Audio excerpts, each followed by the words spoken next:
Thank you very much, Mr. Garnier, and a good afternoon to everybody. I'm Sanet Steenkamp, and I'm representing Action Track 1.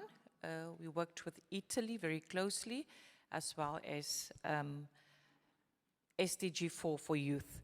So the elements of transformation that were identified through the consultations ever since we started working on this since April, the what, the how, the why questions were deeply interrogated at various platforms and public engagements. And one of the key things, the first thing that we need to understand and need to change is that we need to focus much more on the protection of rights and the change of mindsets.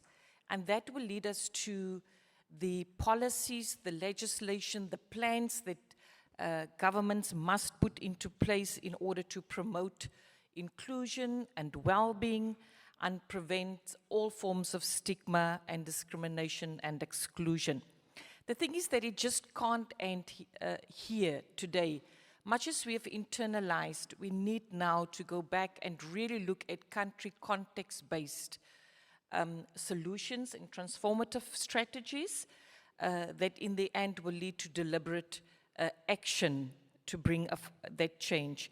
We also need to invest in and ensure that we have resource allocation, focusing on the learner, him or herself, and equity.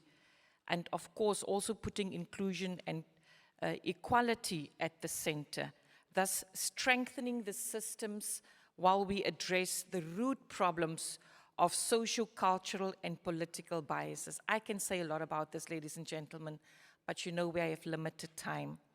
We need to empower our teachers to empower learners. We need more stronger learner leadership, stronger sense of agency to be developed, stronger voices to come through.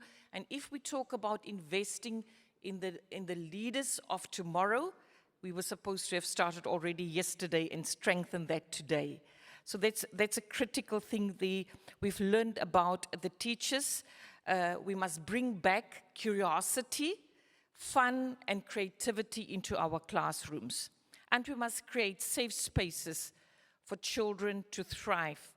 And that will require, Mr. Garnier, very strong and bold transformational leadership at all levels, from elected politicians to appointed technocrats. Everybody in this room have a key role to fulfill in that regard. We have to address the different forms of violence and eliminate them, be they psychological, be they physical, be they in a sexual cohesive form. It must be addressed, it must be eliminated. Our schools, we must return and have our schools as safe places where children are nurtured. And then, of course, we have to build healthy bodies and minds, ensuring that we have integrated school health programs, school health and nutritional programs that takes care of our children. We cannot take it for granted that for many of our children, the only meal they have would be the meals that they get at the school. We cannot take that for granted. We come from different contexts. Lastly, I would like to say that in order for us for this transformation to happen, we need to think radical.